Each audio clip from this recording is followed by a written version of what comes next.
Welcome back to Dry Hollow Homestead. This is Danielle. Today's video is in the kitchen canning up some things to put on the shelf, the pantry shelf. We are doing dry canning of potatoes, which I am in love with and have so many quarts of dry canned potatoes. And I will explain to you how to do that in this video. We do some green beans, again, some snap beans in the canner, and pasta sauce, my way of doing pasta sauce, so that it is simple and I can make a multitude of things from this one base.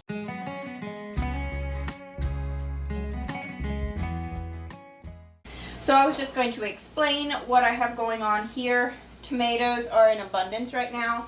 So when I have probably about 2 gallons worth, I will start some pasta sauce. I use this sauce as everything. If I'm going to do like a spaghetti or a pasta sauce, I will use this. Sometimes I will dress it up just a little bit more with maybe some Worcestershire or balsamic vinegar or wine or something to it when I get it out. But this is my basic sauce.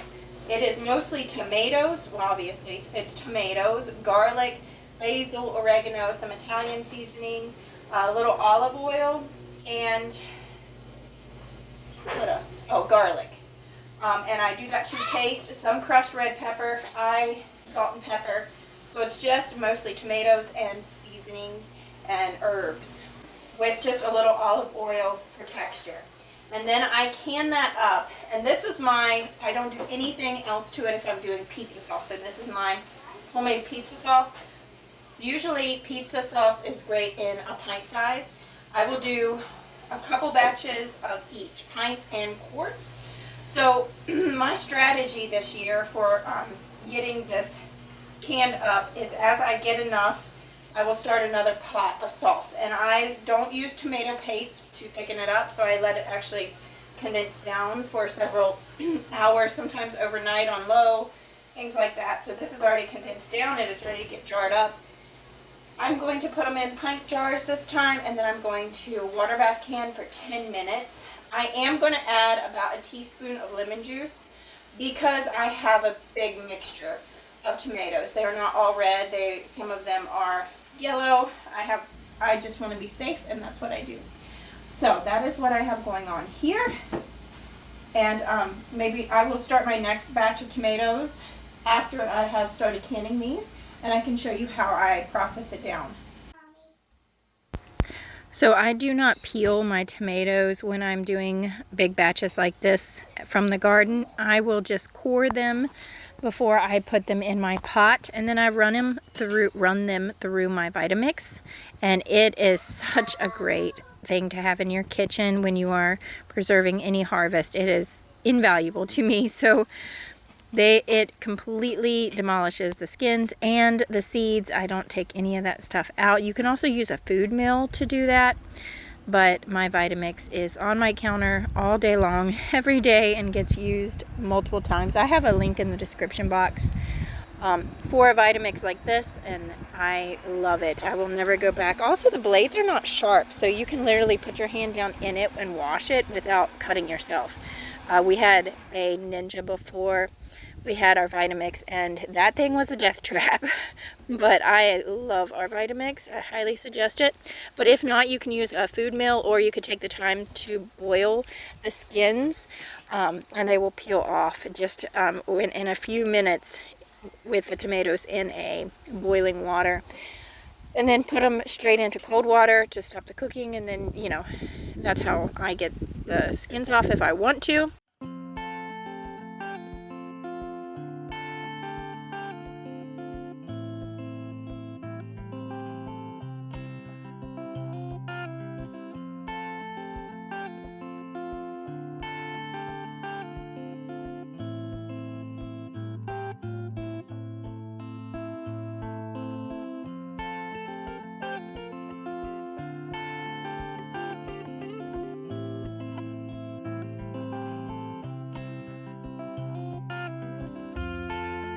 I have got a couple projects I am starting in the kitchen. I thought I'd bring you along. Yesterday, actually this has kind of been a process for a few days, but I had been cleaning up purple potted pole beans, snapping them and keeping them in the fridge. Yesterday we picked the last that I feel like I'm going to pick for the year and cleaned them up, and then we went ahead and loaded clean quart jars. The only thing in here now is our beans that are snapped and 1 teaspoon of salt in each quart. I'm going to fill this up with hot water from my kettle, and then we're going to start pressure canning. It takes 25 minutes for quarts of snap beans. So I'm going to get that started. I also have water glassing. I have some eggs I need to water glass. And then we dug out another row of our potatoes, and yesterday we diced them. We washed them really well, and I diced them, and then they were soaking overnight in water. They're drying now on the table. We're going to dry can those, and I will bring you along on that process. So we're going to get these in the canner first. My canner can hold 7 quarts at a time, and I have 9 quarts here, so this is going to take 2 loads. I'm going to be busy in the kitchen with the canner most of the day. Not all of it will be hands-on time, but there's going to be a lot of times that my canner is going to be working in the background. So I'm trying to get this started. Okay, we are also going to leave 1-inch headspace. So that should be good. And we should wipe the lids off. There probably won't be anything, just wipe the rims. These lids have all been washed just with hot soapy water.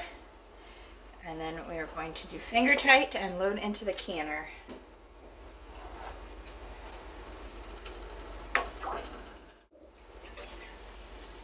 Best practice would be to also get all the air bubbles out. I sometimes skip that. It's not a good idea too. I just tend to cut corners sometimes.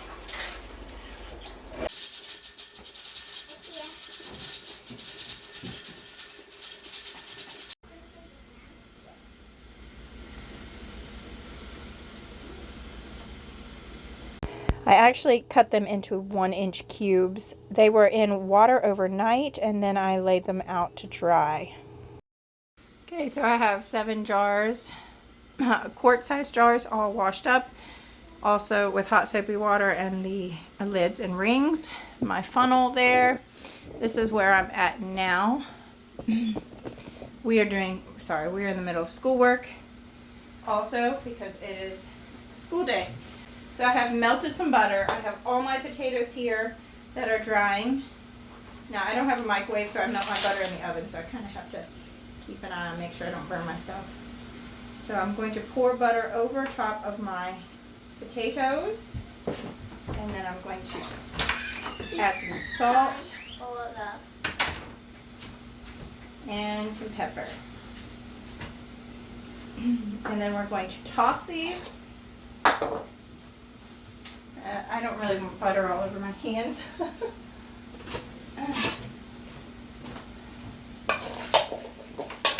Just to make sure they're coated. And then because I can only fit 7 jars in my canner at one time, I'm only going to load 7 at a time. Mom, are those done? No, but we can cook some up when we're done. I'm sure we will have extra. Oh, you're so starving. So you just want to make sure they get coated, and then we will go and start loading some jars. Alright, I'm going to start loading potatoes. See how many we can get in.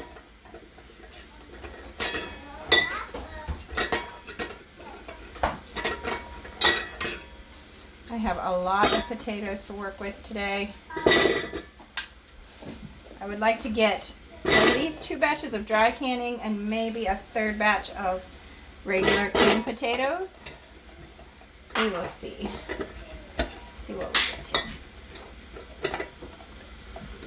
But I know everything on the table I want canned or used today. I'm sure we'll have enough for our lunch of potatoes, 2 fried potatoes.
Once we have them filled, we're going to wipe them with something dry. It's very important because we have this fat that we added that we make sure the rims are cleaned off well and finger tight as always. And they will be canning in the pressure canner also. This is a low acid food, so it has to be in a pressure canner to make this safe enough. This is still Rebel canning. This is not going to be USDA approved, but it has been used many years in the Amish and Mennonite community with no issues, and I feel safe about this. But you want to pressure can a quart for 40 minutes. We ended up getting 21 quarts of dry canned potatoes for the pantry shelf, and also 9 quarts of our snap beans. I'm pretty sure I have shown this on my channel before, but a great way to save your fresh eggs in the summer when you have an overabundance, for those times in the winter when your chickens stop laying, they take a break. And what we need to do is to save your eggs that are very clean and have not been washed. As soon as they come in from the barn and they are totally clean and not been washed, I will go ahead and start packing a gallon jar with them. And once I have a gallon worth, I'm going to use 1 ounce of pickling lime per quart of water. So I'm just going to use, and it kind of sticks to the sides of your quart jar. Just give it a really good clean. If it looks a little bit cloudy the next time you use your jar, that's what it was. It was the lime. So 1 ounce of pickling lime, and you can get this in the canning supplies right now if you want. I think you can use calcium lime or something like that, but I really like that. I know this is food grade. You don't want to breathe that right up your nose because it'll make you cough. But we are going to pour it over. We are going to want to completely cover our eggs with this solution. And then you can use these eggs up to 18 months later, is what I have done, with no issue whatsoever. So I'm going to go ahead and do another. And you will see the lime settle at the bottom. That is totally fine. It's something to do with the bloom that is on the outside of your fresh eggs. And the lime kind of seals it and keeps it fresh. Just so amazing. I'm going to need to get another package of this. We have a good probably 3 months of no eggs in the winter whenever our hens are no longer laying for us. And last year we had done this, but we had done it in a 5-gallon bucket, which I do not suggest you do, because the freshest ones were on the top and the oldest ones were on the bottom, and they had a lot of weight on top of them and they were starting to be broken. So I think this gallon, having it in a gallon, is a much better idea. Cover them, and then you can stick this in your storage and use during the winter. Thank you for stopping by the homestead. I will see you again later. God bless, and I speak Jesus over you. Bye.